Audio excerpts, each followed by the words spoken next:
Good morning, જય સિયારામ। સવારના 6 વાગી ગયા છે ને અમે જગ્યામાં દર્શન કરીને જો નીકળી ગયા છીએ ને આજે તો વહેલા ઉઠી ગયા છીએ એટલે જોઈએ સીધ જવું એમ કંઈક એક જગ્યાએ તો દર્શન કરવા જવાનું જ છે। હવે ક્યાં જઈએ એ પછી આગળના વિડીયોમાં આપણે જોઈએ। સવારની તો કંઈક મજા જ અલગ હોય છે। સૂર્યનારાયણ નીકળતા હોય ને આપણે એમને જોઈએ એટલે ઉગતા સૂરજને જોઈએ તો આમ મજા જ આવી જાય એમ કહી શકાય તો પણ ચાલે। સૂર્યનારાયણ ભગવાનને જય। પણ હજી સૂર્યનારાયણ પણ ઉગ્યા નથી ત્યાં આપણે આપણી બાઇક લઈને નીકળી ગયા છીએ। અને કોમેન્ટમાં લખો કે હું કઈ જગ્યાએ જાઉં છું એમ। કીડીને કણ જેવું ને હાથીને મણ જેવું મળી જ રહે ક્યાં આવ્યા એ તો હવે તમને ખબર પડી જ ગઈ છે તો જોઈ લ્યો। સવારમાં વહેલા જાગ્યા ને શનિવાર હતો એટલે વિચાર આવ્યો હતો ક્યાંક જવું છે એટલે બીજે વિચાર જ ન કરવાનો હોય ને હનુમાન દાદા છે જ ને આવી ગયા સાળંગપુર। ફાઇનલી પહોંચી ગયા છીએ મંદિરની અંદર। જો મંદિર છે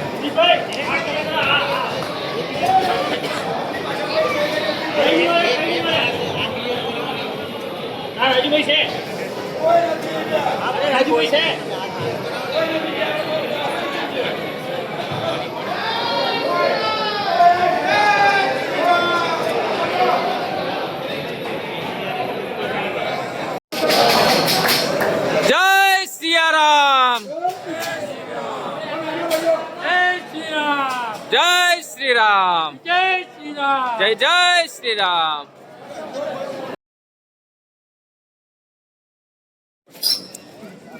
આપણે દર્શન થઈ ગયા છે અને સવારના 8 વાગવા આવી ગયા છે ને આપણે નીકળી જઈએ હવે પાછા આપણા એ ઘર તરફ પ્રયાણ કરીએ કેમ કે દુકાનનું ને બધું કામ પાછું આપણે મુકાશે ને એટલા માટે ને હનુમાનજી મહારાજને જોવા પાછળનો ભાગ છે ને મંદિરનો। જય સિયારામ જય હનુમાનજી મહારાજ। જો હજી અત્યારે તડકો નીકળ્યો આપણે રિટર્ન થઈ ગયા છીએ સાળંગપુરથી અને તડકો હજી અત્યારે નીકળ્યો। સવારે 6 વાગ્યા ઘરેથી નીકળ્યા હતા અત્યારે એપ્રોક્સ 8:30 જેવું થયું છે ને અત્યારે તડકા જેવું સેજ નીકળ્યું છે પણ એટલો બધો તડકો નથી આમ વાદળા। પહોંચી ગયા છીએ આપણા ઘરે સ્વીટ હોમ ને જો કેદાર પણ જાગી ગયો છે। કેદાર કે મારે સાળંગપુર આવવાનું હતું રાજવી કે મારે આવવાનું હતું તમે કેમ એકલા એકલા વહી ગયા એમ કહે છે હે એમ હવે જાવ ત્યાં લેતો જાશો। અને આજ તો નાસ્તા બનાવ્યું હતું રોટલા તીખારી ને મારું ફેવરેટ ચાદુત અલ્યા એ કેદાર તો મને ધક્કા મારે શું ઓ બાપા ઓ બાપા ઓ બાપા। આ તો પાછા જગ્યામાં આવી ગયા હતા ને 10:30 જેવું થઈ ગયું। સાળંગપુર ગયા હતા એ તો તમને ખબર જ છે ને જગ્યામાં વસ્તુ દેવાની એટલે વસ્તુ દઈને હવે જવાનું હતું શિવર આપણે દુકાનની વસ્તુ લેવા માટે એટલે જગ્યામાંથી થોડીક વસ્તુ પાછી દેવાની હતી લઈ લીધી ને હવે નીકળી જાય શિહોર। જો હું શિહોરથી ઘરે આવતો હતો ત્યારે મને આ આયસર મળ્યું ને આયસરની પાછળ રાધે કૃષ્ણનો ફોટો છે ને શું લખ્યું છે કે 7 જન્મ તારી સાથે જીવાય કે ના જીવાય પણ આ જન્મમાં 7 જન્મ જેટલું તારી સાથે જીવવું છે મારા જીવ એવું આયસર પાછળ આ લખેલું છે। અને આ જોઈ મને એમ થયું હજી આપણા ગુજરાતીમાં કાંઈ ફેર નહીં હો એ તો એ જ રે ગુજરાતી ના ના જો બધા શાક મમ્મી લેશે હોય એમાં કાંઈ બાકી નહીં રાખી ને આપણે ફણગાવેલા મગ ને ચણા ત્રીજો દિવસ છે ને સાથે સાથે આ તો ગોળ લીધો છે હું એકલું પછી મોળું મોળું નથી ભાવતું એટલે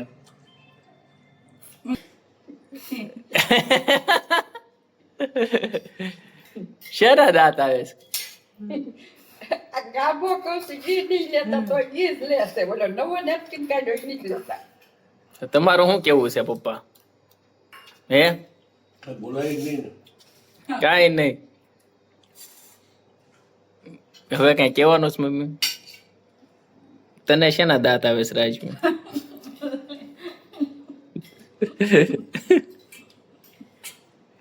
અમે આવી ગયા હતા ગોડાઉનની રૂમમાં ને ખાંડના પેકેટ વાળવાના હતા એટલા માટે ને જો રાજવી બેઠી બેઠી ગાંઠું મારે છે ને આ છે ખાંડના પેકેટ વળી ગયા છે તમે જોઈ શકો છો ને હવે આપણે કંઈક નાસ્તો કરવાનો વિચાર હતો પણ હવે કંઈ નાસ્તો કરવાની બહુ ઈચ્છા નથી ને આગળ જતા હવે શું કરવું એ આપણે કાર્ય જોઈએ. કેદાર ઉઠી ગયો છે ને આમ કે છે આમ કરે કેમ કરવાનું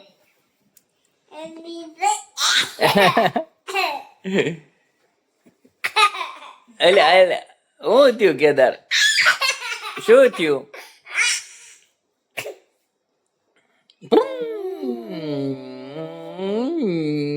એન મમ્મી ગાડી એકાવે છે શું આ પગેથી હે રાજુ શું કરે તું ગાડી એકાવે શું એક્સરસાઇઝ કરવા હાલે અત્યારે ન હોય તો સવારમાં હોય.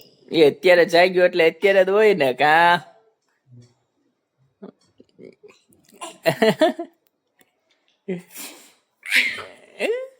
કેદાર શું જમવું તારે ચમચી લઈને બેસી ગયો હે શું જમવાનું છે શું છે આજના મેનુમાં આજના મેનુમાં તો બહુ સ્પેશિયલ છે હો મને તો બહુ ભાવે એવું રાજવીનું શું કેવું છે રાજવી સીધ જા હા તો ડીશ તો જે લાવી નથી કેદાર તને ભાવે છે જમવાનું આ બહુ ભાવે કે થોડુંક ચમચી કાઢી નાખ મોઢામાંથી બહુ ભાવે હે બહુ ભાવે